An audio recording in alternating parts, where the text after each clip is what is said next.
허환구의 라디오 오늘. 여러분 안녕하십니까, 허환구입니다. 광복절 특별사면 대상자가 발표됐습니다. 윤석열 대통령은 오늘 오전 출근길 문답에서 이번 사면은 무엇보다 민생과 경제 회복에 중점을 뒀다고 말했는데요. 이런 기조에 따라 정치인과 공직자는 이번 사면에서 제외됐습니다. 그동안 사면이 유력할 거라 기대됐던 이명박 전 대통령과 김경수 전 경남지사는 이번 특사 명단에서 빠졌죠. 반면에 국정농단 사건 유죄 판결로 취업이 제한됐던 이재용 삼성전자 부회장이 특별 사면으로 복권돼 정상적인 경영 활동을 할 수 있게 됐습니다. 또 신동빈 롯데그룹 회장도 명단에 이름을 올렸습니다. 윤석열 정부의 첫 특별 사면으로 많은 관심을 모았는데요. 결국 경제인들이 가장 큰 혜택을 받게 됐습니다. 계속되는 지지율 하락에 정치인 사면에는 부담을 느꼈던 것 같은데요. 잠시 후 최진봉의 시사포커스에서 자세히 알아보겠습니다. 8월 12일 금요일 라디오 오늘 광고 듣고 시작합니다. 혼자서는 못하는 일, 우리라면 할 수 있지. 소상공인의 어깨를 가볍게, 우리같이 힘내요. 탄소 없는 지구. 우리 같이 지켜요. 우리를 위해 우리가 바꾼다. 우리 마음속 첫 번째 금융, 우리금융그룹. 자, 던졌습니다. 돌직구인가요? 이건 처음 보는 철직구네요. 돌직구보다 빠른 주문과 배송 속도, 눈앞에서 확 떨어지는 가격까지. 이 놀라운 선수가 누구죠? 국내 최초 온라인 철강직구 쇼핑몰 스틸 1번가. 말씀하신 순간 철직구 더 가네요. 스틸 1번가. 렉스턴 스포츠의 여름휴가. 아들, 아빠랑 신나는 모험할까? 아님 엄마랑 편안한 여행할까? 전 둘 다 할래요. 온 가족을 만족시킬 렉스턴 스포츠와 지금 떠나세요. 넓은 데크만큼 즐거움이 넓어집니다. 8월 일시불 구매 시 캠핑웨건 패키지 지금 쌍용자동차 전시장에서. 라디오 오늘 금요일 순서 시작합니다. 1부 한 주간의 시사 이슈 진단해보는 최진봉의 시사 포커스 잠시 후에 만나보겠고요. 2부 이슈 오늘에서는 내일부터 예천에서 용궁 순대축제가 열립니다.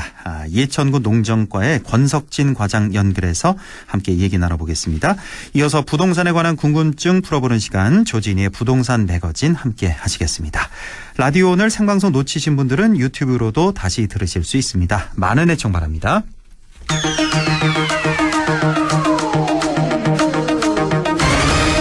네, 최진봉의 시사 포커스 시작합니다. 오늘도 성공회대 최진봉 교수와 함께합니다. 교수님 안녕하십니까? 예, 안녕하세요. 예, 자, 특별 사면 얘기부터 잠깐만 좀 하고 지나가겠습니다. 8.15 광복절 특별 사면 명단이 발표됐는데요. 이재용, 신동빈을 비롯한 경제계 인사 포함됐고 이명박, 김경수를 포함한 정치계 인사는 배제됐고 뭐 전체적으로 한 말씀만 좀 듣죠. 뭐 어떻게 보셨는지. 예. 뭐 아무래도 이번에는 이제 경제계 인사들을 전부 사면 복권을 해줬고요. 예. 원래는 정치인들, 특히 이제 이명박 전 대통령, 김경수 전 지사가 포함될 것으로 예상이 됐었는데 예. 빠졌습니다. 아무래도 지지율 때문인 것 같아요. 지지율이 너무 낮으니까 이게, 왜냐면 이명박 전 대통령 사면에 대해서는 전체적으로 국민 여론은 반대 여론이 높았잖아요, 계속. 예. 그러다 보니까 사면을 했을 경우에 지지율이 더 빠질 수 있다는 그런 우려가 좀 있었던 것 같고, 그래서 이번에는 이제 정치인 사면을 전부 빼고 기업인들 사면만 한 걸로 보여지는데, 뭐 이제 친기업적 성향을 계속 보여줬고 윤석열 정부가 그런 점들이 반영됐다고 보여지고요. 또 경제가 요즘 이제 안 좋으니까 사인을 일단 국민들한테는 경제 활성화를 위해서 기업들한테 좀 뭔가 요구를 하는 모습도 보여지는 것 같고 그런 부분들이 결국 경제인 사면 쪽으로 방향을 튼 게 아닌가 그렇게 보여집니다. 거의 MB 같은 경우는 사면 될 거라고 한 2주 전까지만 해도 거의 확실해 보였는데, 왜냐하면 이제 윤석열 대통령 대선 공약이기도 했고 MB 사면이 또 후보 시절에는 문 대통령에게 그 MB 사면하라고 뭐 계속 그렇게 요구했던 그런 기억이 나는데요. 예. 네, 맞습니다. 근데 이번에 빠졌는데 지지율 때문이다. 조금 이해가. 저는 개인적으로 좀 이해가 안 가더라고요. 이걸 사면을 안 해준다고 해서 지지율이 올라갈까? 사면해준다고 해서 지지율이 더 떨어질까? 그런데. 그러니까 이제 분석을 이렇게 하는 거죠, 사실은. 그러니까 지금 지지율이 떨어지는 이유가 결국은 이제 그러니까 윤석열 대통령 본인에 대한 리스크가 있는 거잖아요. 예. 예를 들면 인사 문제, 그다음에 무능함, 뭐 이런 것들이 이제 지지율 하락의 원인인데, 그렇게 보지 않는 것 같아요. 그게 문제인 거죠. 분석을 잘해야 사실은 해결 방안도 잘 나올 텐데, 분석이 약간 좀 엇나가고 있는 게 아닌가. 참여를 하고 안 하고가 크게 지지율에 영향을 미칠 가능성이 낮아요. 그러니까 지금 보면은 그 대통령 주변에 있는 사람들, 네. 싹 교체해서 그 정치 평론하시는 분들 있잖아요. 네. 그분들만 채워놔도 정말 네. 확 바뀔 것 같은데. 어쨌든 뭐 네. 실현되지는 않겠지만 좀 개인적인 네. 바람이었고. 그나저나 이번 주에도 할 얘기가 너무 많아서요. 일단 네.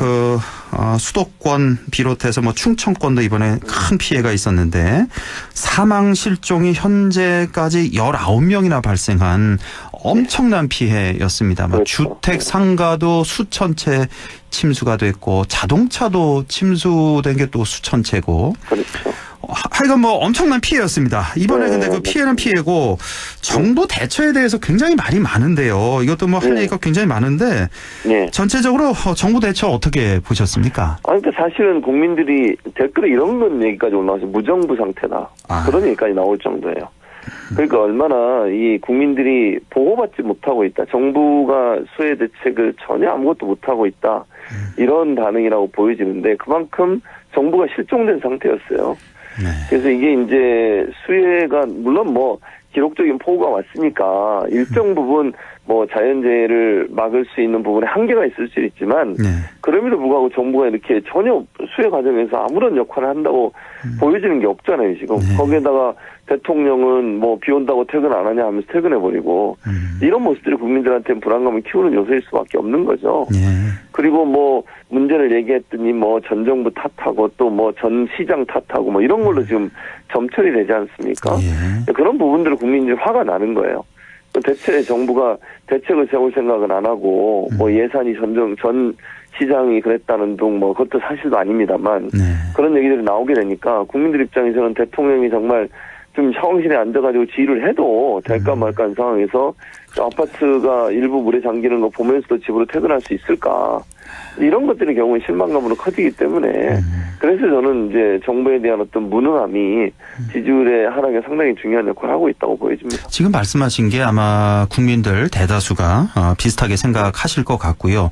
그런데 소수에서는 일부에서는 아니 대통령이 집에서 폰으로 뭐 상황 보고 다 받고 지시하고 할 건 다 하지 않았냐. 대통령이 꼭 그 용산의 집무실에서 상황실에서 지시한다고 해서 지금의 이렇게 있던 피해가 날게 안 날 건 아니지 않냐. 이렇게도 주장하는 사람들이 있는데 네.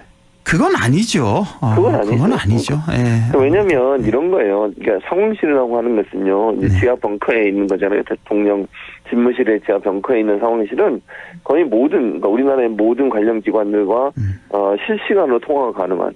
통화라고 제가 얘기하는 것은 단순히 목소리뿐만 아니고 영상으로. 그렇죠. 시군구, 그다음에 뭐 경찰, 소방, 국정원, 군, 그리고 해경, 학교 뭐 이런 데까지 다 가능하고요. 예. 심지어는 어떤 것까지 가능하냐면 이제 재난 지역 같은데 구조하러 들어가는 소방관들 있지 않습니까? 예. 소방관들이 이제 기록에 남기기 위해서 몸에다가 카메라를 장착하고 들어가요. 그걸 바디캠이라고 그러는데 그 바디캠도 직접 볼 수 있어요. 그렇습니까? 원하면. 그러니까 예. 중요한 어떤 재난 상황에서 구조 현장에 들어가는 사람은 직접 들어갈 수는 없으니까 대통령이 그 소방관이나 구조대원의 몸에 달고 있는 카메라를 통해 실시간으로 그걸 확인하면서 지시가 가능하거든요. 예. 그리고 이제 문제가 뭐냐면 재난 상황에서는 부처 간의 협조가 빨리빨리 이루어져야 돼요. 그렇죠. 근데 잘 아시지만 관공서에 그 협조가 이렇게 빨리 안 이루어집니다. 뭘 협조하려고 그러면. 예. 아니 부처 간에도 서로 떠넘기게 하는 경우도 많고요.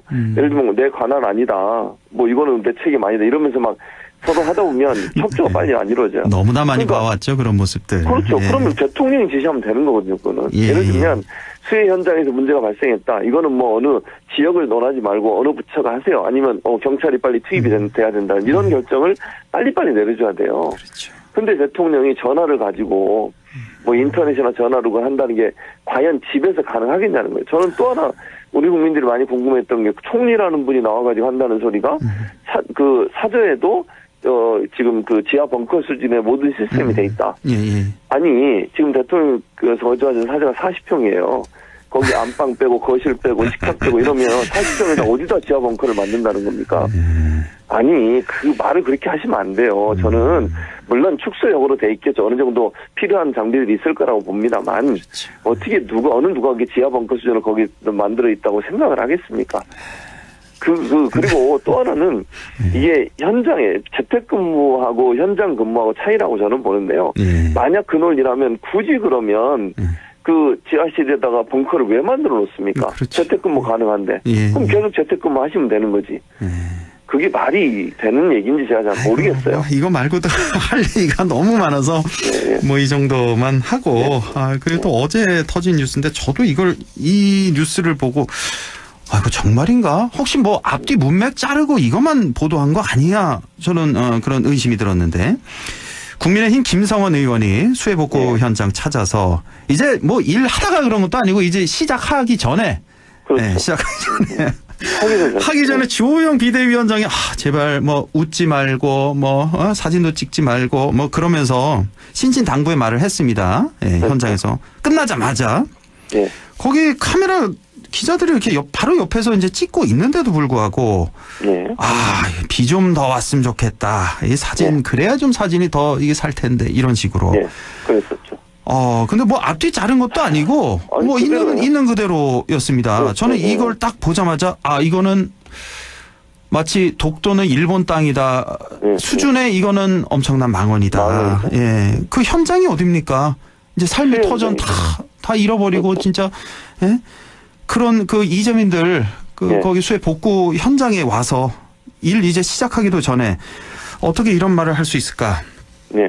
너무 분통이 터지더라고요. 이건 그렇죠. 어떻게 감쌀 수도 없고 이거는 감쌀 수 없죠. 뭐 저는 저도 그때 그 현장의 사진을 저도 봤는데 앞에 한마디가 더 있어요. 솔직히 빚어 좀 왔으면 좋겠다. 그러니까 이게 무슨 주호영 그 비대위원장도 그래요. 그런 논란이 있었으면 따끔하게 혼을 내든지 이거는 좀 엄중하게 보고 우리가 처리하겠다는 이렇게 얘기하잖아요. 기자들이 물어봤잖아요. 김성호는 얘기 나온 뒤에 그랬더니 한다는 소리가 그냥 그 장난기가 좀 많아서 원래 평소에도 장난기가 많은 분이다. 뭐. 그런데 반응 그대로예요. 솔직히 빚어 왔으면 좋겠다. 사진 잘 나오게. 이게 국회의원한 사람이 할 소리입니까? 그러니까 사진 찍으러 갔다는 얘기 아니에요, 목적이. 그렇죠. 그게 그 목적이에요. 수해 현장에 아픔을 겪고 있는 사람의 마음에 하나도 공감을 못해요. 그건 모르겠고 나는 사진이나 잘 찍으면 돼. 이런 말밖에 안 되는 거잖아요. 그게. 그분들한테 비가 왔으면 좋겠다니요. 아니 비 때문에 그 난리를 겪고 생활 터전을 잃고 모든 가구들이 다 물에 잠기고 가재 도구들이 둥둥 떠다니고 이런 경험을 한 사람한테 비가 왔으면 좋겠다. 솔직히 사진 잘 찍게.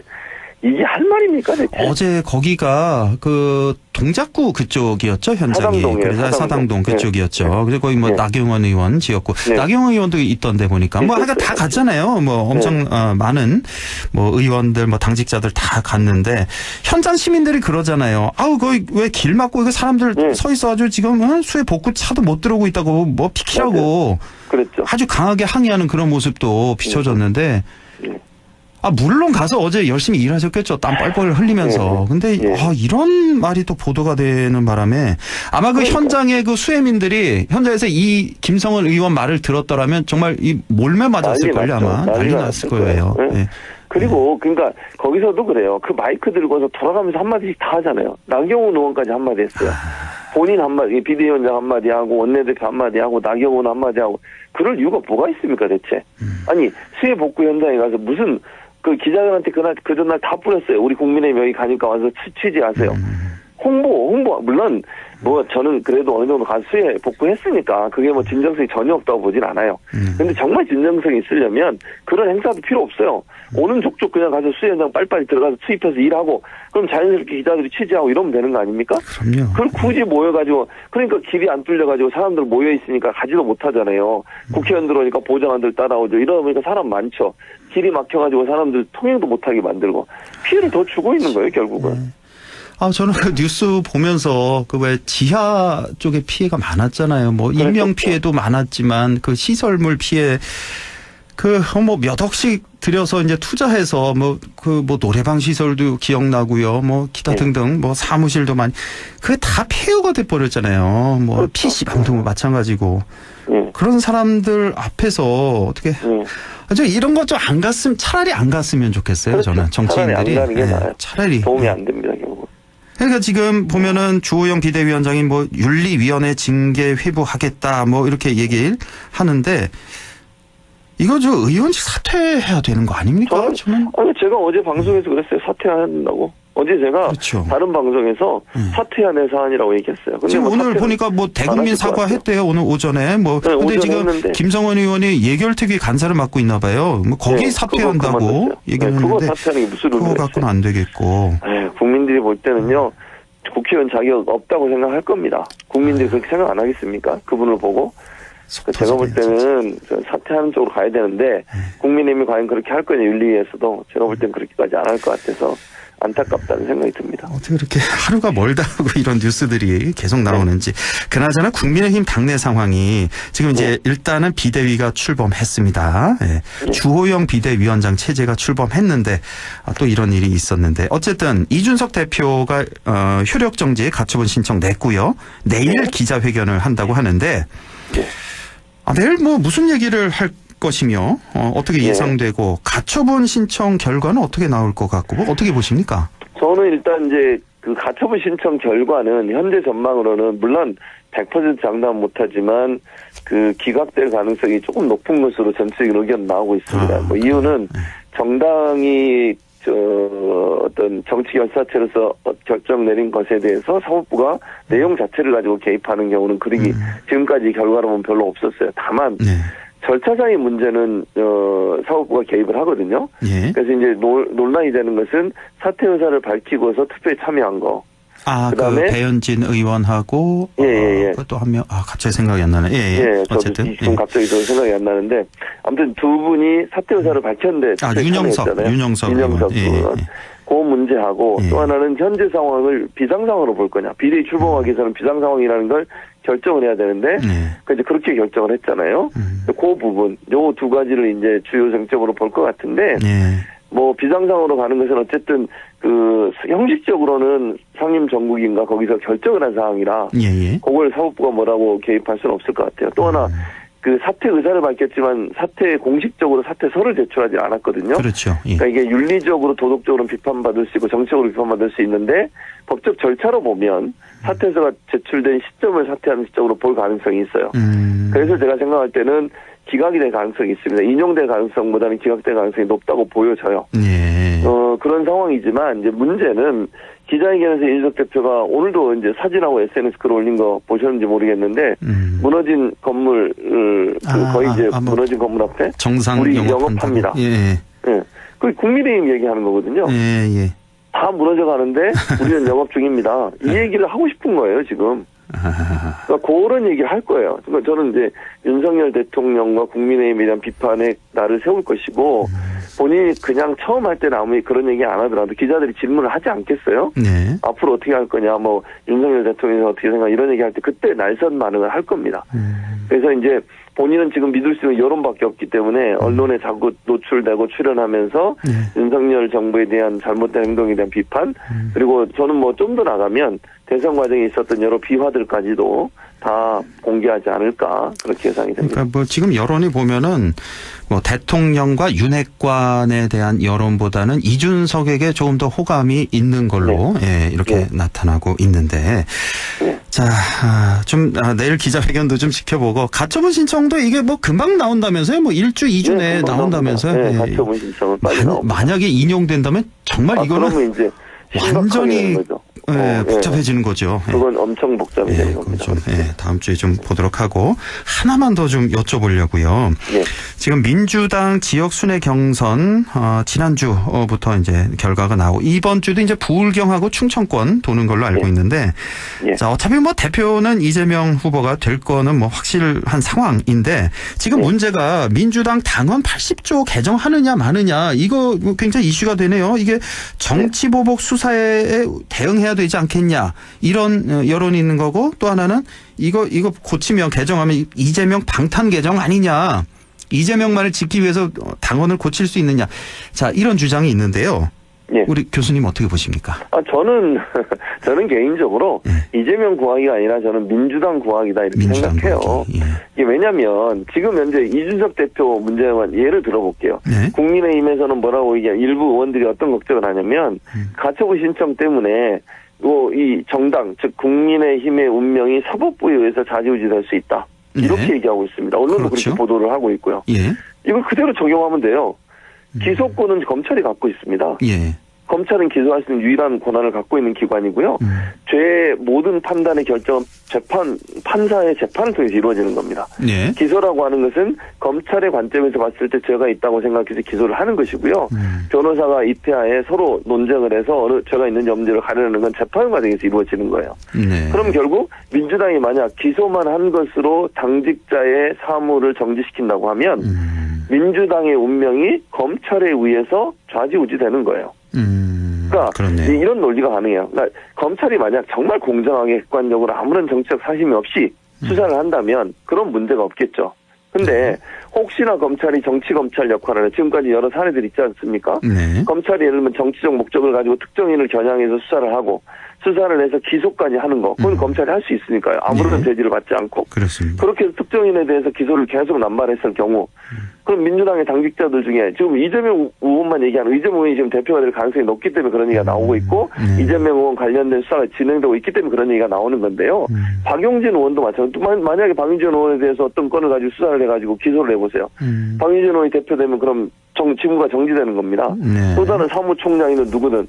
그게 과연 검찰이 기소만 가지고서 이 민주당의 어떤 사무와 당무를 정지시키는 것이 과연 타당하냐 하는 문제에 있어서는 민주당을 지지하거나 민주당 내부에 있는 사람들에서는 받아들이기가 어려운 거죠. 그래서 특히, 지금 이게 개정하자는 게 네. 기소 단계에서가 아니라 이게 뭐 1심 판결, 1심 결과를 보고 네, 결정 맞아요. 이렇게 개정하자는 그렇게 거죠. 바꿔 가고 있어요. 네, 그래서 그러니까 처음에는 이 조항 자체를 없애자 그랬다가 워낙 논란이 되니까 그러면 판사의 재판까지 받아보고 1심 판결이 나오는 결과를 보고서 그게 만약에 유죄로 나오면 그때 네. 당무를 정지하는 쪽으로 하자 이렇게 좀 정리가 되고 있는 상황입니다. 확정된 건 아니고요. 예.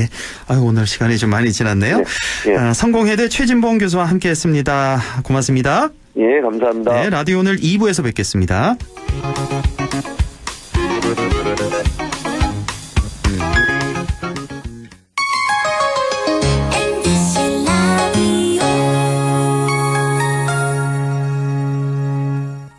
가구 살 땐 꼭 한번 가보자. 안동 명품 가구 백화점. 흑표 흑침대, 양성국 갤러리, 금성침대, 한국 가죽 소파, 장수 돌침대. 다양한 브랜드 가구를 한 곳에서 쇼핑할 수 있는 대형 가구 전시장. 안동 명품 가구 백화점. 예, 며느라. 밥 했어? 설거지 했어? 쓰레기 버렸어? 청소했어? 빨래했어? 개밥 줬어? 아들 낳았어? 딸 낳았어? 아무것도 안 하고 싶다. 이미 아무것도 안 하고 있지만 더 격렬하게 아무것도 안 하고 싶다. 지금은 그냥 라디오만 듣고 싶다. MBC 라디오. MBC 라디오. 라디오 청취자 10명 중 4명이 듣는 방송 국가대표 라디오 MBC 라디오. 어느새 쌓여버린 불필요한 메일을 지우고 계시군요. 탄소를 사그림 줄이셨어요. 화면 밝기를 낮춰서 눈 건강을 챙기신다고요? 에너지를 20%나 절약하셨네요. 오, 영화 볼 때는 항상 휴대폰을 꺼두신다고요? 중고거래도 자주 하시는군요. 그렇다면 여러분은 이미 탄소 중립을 실천하고 있습니다. 탄소 중립을 실천하는 가장 확실한 방법, 바로 여러분의 좋은 습관입니다. 공익광고협의회. 마음을 열어줘. 다가가 나 속삭이도록. 언제나 내 생각으로 행복해야 해요.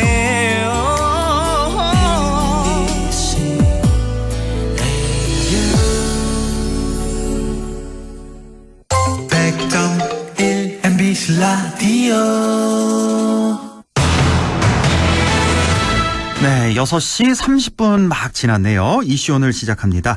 지금 예천에서는 곤충 축제가 한창 펼쳐지고 있는데요. 내일부터는 또 하나의 예천 명물, 예천 용궁 순대 축제가 펼쳐집니다.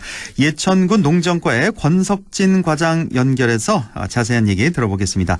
권석진 과장님, 안녕하십니까? 네, 안녕하세요. 예, 반갑습니다. 네, 반갑습니다. 예천에서는 지금이 제일 바쁜 때일 것 같습니다. 네, 그렇습니다. 예, 두 가지 축제가 동시에 열리게 되는데 바로 내일부터는 제9회 용궁 순대 축제가 열립니다. 자, 먼저 어떤 축제인지 소개를 좀 간략히 해주시죠. 네, 용궁면은 경북 북부의 교통 요충지라서 서민 먹거리가 옛날부터 잘 발달됐는데요. 네. 그 중에서 순대 식당이 특히 많아가지고 순대를 특화해서 전국적인 명소로 만들어 보기 위해 가지고 2012년부터 용궁 순대 축제를 개최하게 되었습니다. 네. 이 현재는 건강 먹거리로 많은 분들에게 호평을 받고 있지요. 그렇습니다. 예. 예, 저도 자주 가요. 네, 고맙습니다. 근데 여기 보면 왜 유명한 집 있잖아요. 사람들 많고 그런 집 몇 집 있는데. 네네. 거기도 맛있지만 물론. 예, 약간 좀 뜸한 집도 있잖아요. 사람이. 네, 그렇습니다. 거기도 똑같더라고요, 맛이. 다 맛있더라고요. 저는 일부러 좀 약간 좀 한산한 데를 찾아다니는데 다 맛있는 것 같습니다. 용궁순대. 예, 그렇습니다. 예. 지금 예천 곤충 축제도 열리고 있는 중이잖아요. 네, 저도 그렇습니다. 개막식 날 현장 찾아가 봤는데 지금까지 잘 진행되고 있나요? 아유, 아주 잘 진행되고 있습니다. 예. 그 예천 곤충 축제는 지난 6일부터 15일까지 효자면 소재 곤충 생태원하고 그다음에 예천군 시가지 일원에서 열리고 있습니다. 거기 가면은 곤충 체험뿐만 아니라 마술 공연, 버스킹, 불꽃놀이 등 즐길 거리가 아주 많거든요. 네. 특별히 그것도 곤충 생태원에 나비터널 하고 모노레일 그리고 손으로 직접 체험할 수 있는 곤충과의 만남에 아이들에게 환상적인 아마 동심의 세계로 이끌어 줄 거예요. 예. 이 곤충 축제가 딱 한 곳에서 열리는 게 아니라서 그렇죠. 네, 뭐 생태원에서 열리고 시가지 뭐 일원에서 여기저기서 열리는데 네. 우리 저 권석진 과장님 보시기에요. 과장님은 여기 다 다녀보셨을 거 아니에요, 현장. 아, 네, 그렇습니다. 딱 한 곳만 여기는 꼭 가봐라 하는 곳이 있다면 소개를 좀 해주시죠. 지금 곤충 생태원 안에 가시면 생태원, 예. 모노레일을 타고 이제 그 현장에 가시면 그 나비 터널이 있거든요. 예. 아마 동양 최대의 그 나비 터널인데요. 예. 그 나비가 수만 마리가 날고 있기 때문에 아주 아이들이 정말 좋아할 것 같습니다. 아, 그래요? 예. 곤충 생태원. 여기가 효자면에 있다고요? 예, 효자면 고항리에 있습니다. 예. 여기가 혹시 그 예천 시내에서 한 몇 분 거리가 되죠? 지금 한 25분에서 30분 정도 아마 걸릴 30분 거예요. 정도 걸려서 네네. 곤충 생태원을 원픽 최고로 이제 이렇게 꼽아주셨고 용궁순대 참 유명한데 이게 왜 이렇게 유명했을까 예전부터 다른 지역 순대와 어떤 차이가 있나요? 네. 확실히 용궁순대를 잡숴보신 분들은 아시겠지만 한번 도톰하고 쫄깃한 막창만을 고집합니다. 고소한 예. 그리고 전부 다 거의 다가 손으로 직접 빚는 전통 제조 방법을 고수하고 있거든요. 그리고 특히 지역에서 생산되는 부추, 파, 찹쌀, 선지 등 10여 가지 영양 많고 신선한 재료를 사용해서 맛이 깔끔한 게 일품인데요. 대부분의 순대 식당이 또 대를 이어서 순대 맛을 전하고 있습니다. 그러다 보니 방문객들이 고향의 맛을 흠뻑 취할 수 있는 어떤 특별함도 가지고 있습니다. 그리고 용궁순대는 지난 2011년에 특허청의 상표 등록까지 완료하였습니다. 그래요? 그리고 지금은 그 용궁순대 산업화를 하기 위해 가지고 홈페이지도 구축하고 그리고 냉장 유통 방법을 개발해 가지고 택배 판매도 계획하고 있습니다. 지금 택배 판매. 계획 중입니까? 아직 하는 건 아니고. 계획 중에 있습니다. 예. 이거 혹시 과장님이 세 보셨는지 모르겠는데 그 용궁면 일대에 이 순대 가게가 몇 곳이나 있는지 혹시 기억나십니까? 지금은 한 20몇 곳 정도 아마 될 겁니다. 20몇 곳이나 됩니까? 네, 그렇습니다. 그렇군요. 예. 예. 자, 예천 용궁 순대가 이제 50여 년 전통을 예. 잇는 지역의 대표 먹거리라고 할 수 있겠는데 예천 용궁 순대 유래가 어떻게 돼요? 예. 우리 예천군이 1960년대만 해도 인구가 한 16만 정도 됐습니다. 아이고, 그래요. 예, 그때 이제 용궁 5일장은 경북 북부 지역의 문경이라든가 안동, 영주 등지에서도 용궁 우시장을 거의 찾았거든요. 예. 그때 장이 너무 번성하다 보니까 그 주변에 계신 분들이 값싸고 아주 영양가 높은 서민 음식인 순댓국과 순대 요리가 그 장사꾼들을 상대로 자연스럽게 시작됐습니다. 예. 그래서 한 60년 전에 지금은 자꾸 하신 김대순 할머니가 용궁 시장 골목 안에서 그 단골 식당이라는 허름한 간판을 걸고 그 장사꾼들을 상대로 순댓국밥하고 순대 장사를 하면서 유래가 됐습니다. 아, 그래요. 예전에 이제 용궁 우시장이 그렇게 유명했군요. 우리 지역에서. 거기서 이제 워낙 사람들이 많이 몰려들다 보니까 아주 값싸고 영양가 높은 이 순댓국이 그때부터 이제 시작이 됐다는 거. 용궁 순대 하면 뭐 순대도 유명하지만 그 곁들여 먹는 것들 있잖아요. 오징어 불고기, 왜 석쇠 불고기. 그것도 맛있고 왜 돼지 불고기도 참 맛있던데요. 그거 다 드셔보셨습니까? 아유, 그럼요, 당연하죠.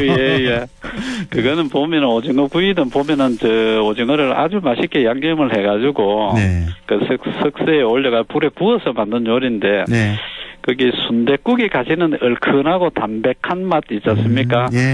그거하고 오징어 구이 거기에 이제 매콤 달콤한 식감이 아주 절묘하게 조화를 이룹니다. 그러다 보니 손님들이 아주 감탄을 하고 있지요. 또 생각나네요. 군침이 도는데 정말 그 순댓국에다가 뭐 오징어 구이 아니면 뭐 돼지 불고기 구이 이런 거 하나 딱 얹어놓고 그 위에 깍두기 하나 딱 얹어서 뭐 최고잖아요, 맛이. 그렇습니다. 아유, 주말에 가야 되겠네요. 자, 이렇게 축제 때가 아니어도 참 뭐 많은 분들이 용궁면을 찾아서 이렇게 용궁 순대, 오징어 불고기, 돼지 불고기 이렇게 즐기시는데 뭐 이 축제가 아닌 때도 주말마다 관광객들 많이 오시죠? 아이고, 많이 오십니다. 그 보면은 이제 주말이 되면은 그 인근에 보면 해룡포라든가 상강, 주막, 인데 명소들이 많아서 그 들러보시고 또 점심이나 저녁은 꼭 우리 용궁 순대집을 방문하고 계시더라고요. 그럼요. 그 이제는 뭐 전국적으로 알려져가지고 그 일부 식당에는 그 수문표까지 기다리고 그 받아가지고 기다리는 분들도 계십니다. 그 하루 많게는 뭐 한 1000명에서 1500명까지 찾고 있거든요. 그렇군요. 자, 제9회 예천 용궁 순대 축제 어떤 볼거리, 즐길거리가 또 있습니까? 그 용궁 순대 축제라고 하면 말 그대로 순대를 먹어보고 깊은 맛을 즐기는 축제입니다. 그 보면 맛있는 순대와 지역에서 생산되는 그 시원한 또 영탁 막걸리 한 잔. 한 잔 딱 하시면 그 하루 피로를 말끔히 씻어주는 쾌감은 그 느껴보지 못한 분들은 그 맛을 모를 겁니다. 그 13일 오전에 내일 오전에 순대 커팅식을 시작으로 그 초청 가수 공연이라든가 뭐 또 다양한 지역 문화 공연이 많이 준비되어 있습니다. 꼭 방문하셔서 몸과 마음을 든든하게 채워가시기 바랍니다. 다양한 체험거리도 예정돼 있잖아요. 어떤 게 있죠? 보면은 방문객들이 특별히 그 시골 장터의 그 훈훈한 인심을 느낄 수 있도록 용궁 순대 만들기, 용궁 막걸리 시험, 그다음에 그 토끼 감빵, 그리고 그 오곡명초라고 그 식초로 만든 그 유명한 그 시식하는 행사도 다양하게 준비가 되어 있습니다. 토끼 감빵도 참 맛있잖아요. 이것도. 그렇습니다. 이것도 딱 먹고 순댓국 먹고 갈 때 이제 토끼 감빵 하나 이제 사가고 이렇게 했던 기억이 나네요. 자, 예천의 싱싱한 또 농특산품을 구입할 수도 있다고요? 물론입니다. 그 고향 영국면에서 정성껏 생산한 그 농특산물을 푸짐하게 준비했는데요. 아주 많이들 좀 사가시고 특히 우리 예천군에서 직접 운영하는 인터넷 쇼핑몰 예천 장터를 방문하시면은 저렴하고 품질이 우수한 예천 농산물 아주 더욱 만족스럽게 구입하실 수 있을 것입니다. 예, 알겠습니다. 예, 자, 이제 마지막 질문이 되겠는데요. 용궁 순대축제 많이들 오시라고 초대 한 말씀 마지막으로 좀 전해주시죠. 아이고, 예, 고맙습니다. 신비에서의 봉황은 예천물이 아니면 마시지 않는다고 할 만큼 신성한 고장이죠, 예천이. 그래서 우리 예천에서 개최되는 용궁 순대축제에 많은 분들이 오셔서 순대 맛도 한번 보시고 시원한 영탁 막걸리 한 잔 나누면서 고향의 정겨운 맛을 마음껏 느껴보시기 바랍니다. 그리고 우리 예천에서는 주말이 아마 곤충 축제의 절정이지 싶은데요. 그렇죠. 예, 그리고 주변에 해룡포라든가 상강주막, 관광 명소도 많이 있으니까 함께 둘러보시고요. 온 가족들이 많이 오셔가지고 예천의 매력에 한번 흠뻑 빠져보시기 바랍니다. 예, 알겠습니다. 자, 오늘 아주 우리 권석진 과장님 순댓국만큼이나 아주 구수한 말씀 아주 잘 들었습니다. 예. 자, 축제 성황리 잘 끝나길 기원하면서 오늘 말씀 고맙습니다. 고맙습니다. 예. 네. 지금까지 예천군 농정과의 권석진 과장이었습니다. 라디오 오늘에서는 청취자 여러분의 참여를 기다리고 있습니다. 우리 지역에서 발생한 사건 사고 소식이나 함께 토론하고 싶은 내용을 안동 MBC 홈페이지 라디오 오늘 게시판에 올려주시기 바랍니다. 전화와 문자 참여도 하실 수 있습니다. 전화는 851국에 7191번, 문자는 샵 0913번으로 보내주시면 됩니다. 문자는 단문 50원, 장문 100원의 정보 이용료가 있습니다. 여러분의 많은 참여 바랍니다.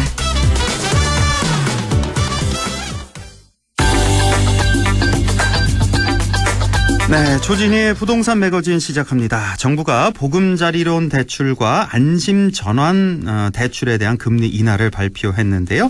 이 내용 자세히 알아보겠습니다. 오늘도 HS 인베스트먼트 조진희 대표와 함께하죠. 조 대표님 안녕하십니까? 네, 안녕하십니까? 우리 조진희 대표님 순대 좋아하세요? 아까 예천 막걸리 얘기 나오는데 먹고 싶더라고요. 네, 뭐 서울 계시니까 일부러 또 주말에 내려오시라고는 못하겠고 이쪽 지나가실 일이 있으면 네. 꼭 한번 맛보세요. 예천 용궁 순대거든요. 네, 아마 네네. 못 드셔보셨을 텐데. 네. 우리가 흔히 먹는 분식집 순대가 아니에요. 여기는 명품 네, 순대. 시간 좀 가보도록 하겠습니다. 정말 점점 더 궁금해지더라고요. 정말 맛있어요. 여기는. 예. 자, 오늘 안심 전환 대출 한다고 정부 발표했잖아요. 그래서 어제 사실 경제 코너 시간에 잠깐 다뤘습니다만 오늘 좀 더 자세히 좀 알아보도록 하겠습니다. 자, 이 안심 전환 대출 이게 어떻게 된다는 겁니까?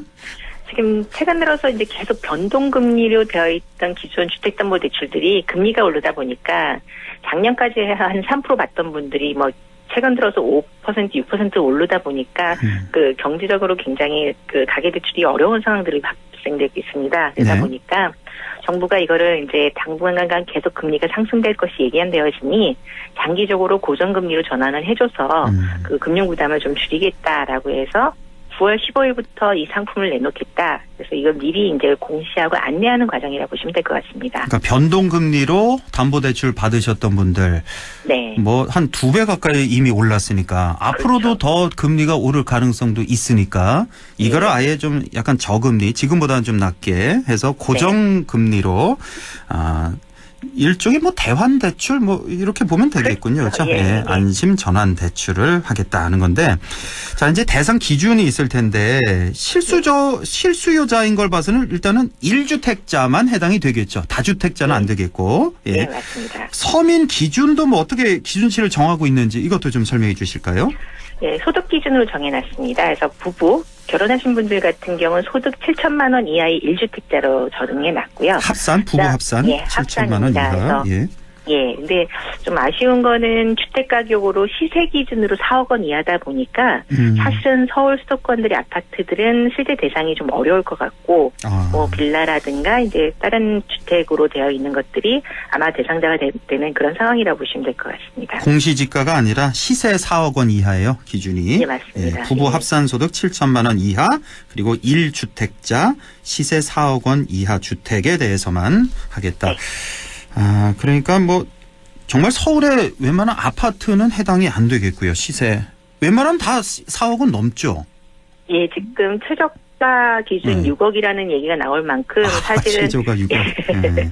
그 투기 지역에서의 그 담보대출 그다음에 LTV 기준 뭐에서 실제 받을 수 있는 6억 이하의 아파트 찾기가 어렵다는 얘기가 나오고 있는 기준이다 보니까 시중에서 이제 떠도는 말들 중에 하나가 이제 그 하한가 기준이 그렇게 이제 잡혀지고 있습니다. 예, 사실은 시세 4억이라는 거는 서울에서 좀 찾기는 좀 어려운 예, 아주 소형 평수가 아니다면 좀 어려울 것 같습니다. 네, 아파트는 그렇다는 거고. 하지만 뭐 빌라 같은 경우는 이런 거 꽤 있잖아요. 4억 원 이하도. 그렇죠. 예, 그렇습니다. 예, 네. 그런 분들이 이제 대상이 되겠다. 청년층에 대해서도 뭐 혜택이 있는 것 같은데요. 뭐 어떤 혜택이 있습니까? 청년층. 일단 저희가 항상 그 청년층이라는 거에 대한 기준을 나눌 때가 굉장히 어려운데요. 예. 실질적으로 아까 말씀드렸던 부부 합산 그 대상자는 결혼한 분이라고 한다면 청년층은 결혼하지 않은 만 39세 39세 이하라고 보시면 될 것 같습니다. 부동산에서 청년층이라 하면 만 39세 이하죠. 거의가 항상. 그렇습니다. 예. 소득 기준으로는 6천만 원 이하라고 보시면 될 것 같고요. 그래서 대부분 1세대 싱글족들이 대상이 될 것으로 보여집니다. 뭐 혜택이 있다고 그러는데 뭐 금리를 좀 우대해 주나요? 뭐 어떤 혜택이? 네, 지금 현재 주택담보대출 금리가 변동형 같은 경우도 5% 이미 상승했고 고정금리 같은 경우는 거의 7%대가 되고 있습니다. 그러다 보니까 작년 대비 2배 넘는 금리 부담이 이미 발생이 됐고요. 근데 이번 안심전환 대출 금리 같은 경우는 작년 수준과 좀 비슷하게 3.85% 조금 오르기는 했습니다만 이금융권에서 대출을 받으셨던 분들은 좀 이 비슷한 금리로 좀 받으셨을 것 같아요. 그래서 3.85에서 4%대로 맞춰서 고정금리로 주신다고 하니까 예, 지금까지 오르던 올해 상반기 분위기에 비해서는 조금 싸다라는 느낌을 좀 가질 수 있을 것 같습니다. 그러니까요. 지금 4%면 요즘 같은 고금리 시대에서는 꽤 괜찮은 거죠? 그렇습니다. 고정금리는 또 장점이 될 수 있습니다. 그러니까 지금 앞으로도 더 오를 가능성도 있으니까. 근데 만약에요, 이거를 뭐 최장 아까 기간은 말씀 안 하셨구나. 이게 지금 최장 한 30년까지죠, 이게. 대출 만기가. 맞습니다. 그러니까 예를 들어 30년인데 앞으로 그러면 뭐 한 1, 2년, 2, 3년 있다가 금리가 또 내려갈 수도 있잖아요. 그 예전처럼 뭐 2, 3%대로 빌릴 수 있다. 그러면 또 갈아탈 수가 있는 건가요? 아직은 갈아타는 상품이나 이게 이제 그 9월 15일 저희도 이제 상세 내용을 좀 봐야 되겠지만 중도 상한 수수료가 잡혀 있는 내용들을 좀 봐야 될 것 같습니다. 근데 통상적으로 기존 대출들이 보통 3년 단위, 5년 단위 아니면 이제 전세 기간을 기준으로 한 4년 단위 이렇게 이제 대출들이 대부분 있었지 장기 대출들은 보금자리론이라든가 특별 전환 대출들 말고는 없었습니다. 근데 이제 이번 같은 경우는 3에서 4%대의 금리를 예견을 하면서 또 특히 이제 원리금을 상환을 내야 되는 그런 대출 같은 경우는 일단은 장기적으로 해서 원리금도 좀 줄이고 이자 분담도 좀 줄여서 대출을 받았다가 보통은 1년 넘었을 때는 그 중도 상환 수수료라는 것이 거의 적어지니까 오히려 그때 그 수수료를 반환금을 내더라도 더 나아질 수 있다. 이렇게 이제 상품들을 계획하고 있는 걸로 보여집니다. 일단은 이거 대상이 되시는 분들은 이 안심 전환 대출 이거 받아 보시는 게 뭐 손해는 안 될 것 같네요, 보니까. 지금 상황에서는 그렇습니다. 이게 좀 뭐 선착순으로 받는 게 아니라 그 시세 가액이 낮은 순으로 대출을 실행한다면서요. 예, 우선 이제 그 항상 대출을 하려면은 국고채 금리 뭐 이렇게 이제 그 채권 대신 유동해서 은행들끼리 자금을 좀 융통을 시켜줄 수 있어야 된다라고 저희가 보통 보고 있습니다. 그러다 보니까 이런 저금리 상품 같은 경우는 이미 소진이 되면 그 다음 수순 되시는 분들이 안 되다 보니까 우선 순위를 그 저소득층 그 다음에 이제 그 대출 부분이 좀 작은 분들 우선 해주셔야 되는 분들 순서대로 좀 가는 형태로 그 대출 실행 기준이 좀 잡혀 있다고 이건 생각합니다. 맞는 것 같네요. 이렇게 하는 건. 그리고 뭐 시세가 2억짜리 주택이다. 네. 이런 분들을 먼저 해줘야지 뭐 4억짜리 보다는 그렇죠? 네네. 이거 맞는 것 같습니다. 예. 자, 대출 실행 그 일자 있잖아요. 이것도 뭐 상관이 없는지 이것도 좀 궁금하고 특히 뭐 여러 금융기관으로부터 나눠서 이렇게 대출 받은 분들도 있잖아요. 예, 맞습니다. 이런 분들도 대상이 될 수 있나요? 예, 우선은 그 기준은 요번에 이제 8월 17일 날 공시가 나오기 때문에 네. 그 이전에 실행된 것들 그리고 이제 금융위가 발표를 이제 10일 날 발표를 했기 때문에 뭐 10일에서 17일 사이에 내셨던 분들은 일단은 해당이 될 수 있을 것 같습니다. 근데 네. 17일 이후에 대출 신규를 하시는 분들은 아니고 그 이전에 대해서 전환이라는 개념이기 때문에 그 이전 대출을 바꾼다는 개념입니다. 그래서 기준치는 올 8월 17일 기준이라고 보시면 될 것 같고요. 네. 그다음에 말씀하신 것처럼 여기저기 해서 뭐 2개, 3개 금융기관을 통해서 대출을 받으셨던 분들은 우선 보통 주택담보대출을 받게 되면 은행이나 그 대출받은 은행들이 본인 등기부상에 선순위 그 담보권이라고 해서 근저당권을 설정을 합니다. 네. 그래서 근저당 설정이 되어 있는 첫 번째 그게 은행이든 보험이든 뭐 증권회사든 그 기준으로 해서 그 상한 기준이 잡히니까 네. 첫 번째 근저당권 은행을 찾아가시는 게 가장 좋을 것 같습니다. 그렇군요. 그러니까 17일이 기준이군요. 그 이전에 실행돼. 그러니까 지금 벌써 뭐 6시 넘었으니까 네. 대출을 다음 주 화요일이 16일이니까 예. 그때만 대출 받으신 분들 다 해당이 되겠군요. 그렇죠. 미리 신청해놨던 것들이 대출금이 16일, 17일 나오시는 분들이 해당된다고 보시면 될 것 같습니다.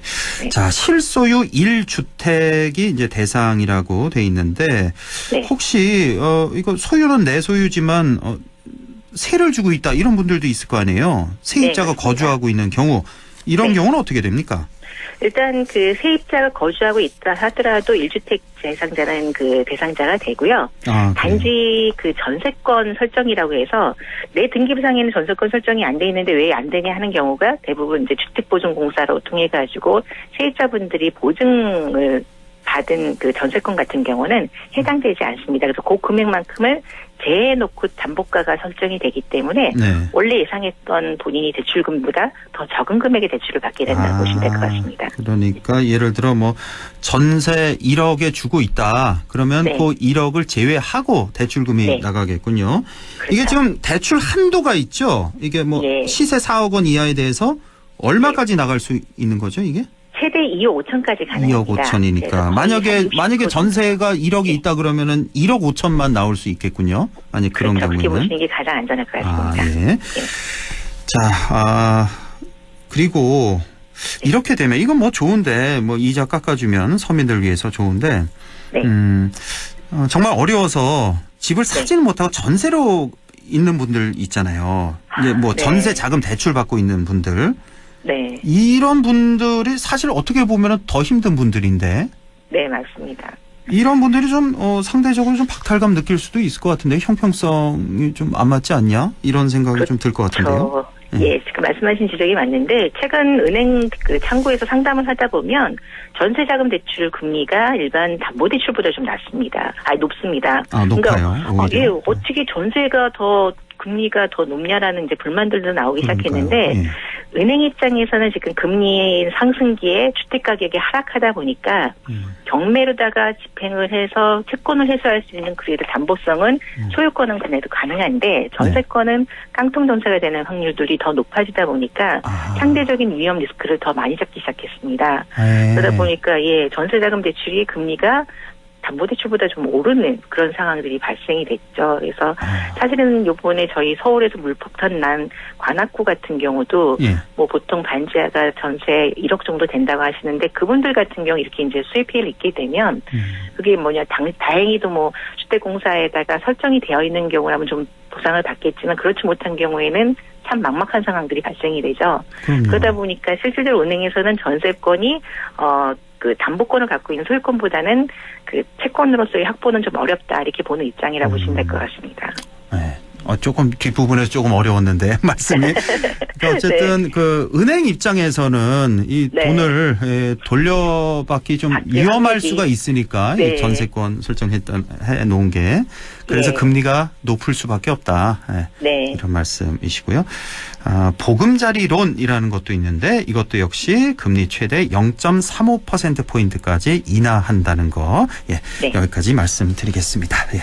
자, 부동산 매거진 에이치스 인베스트먼트 조진희 대표와 함께했습니다. 고맙습니다. 예, 감사합니다.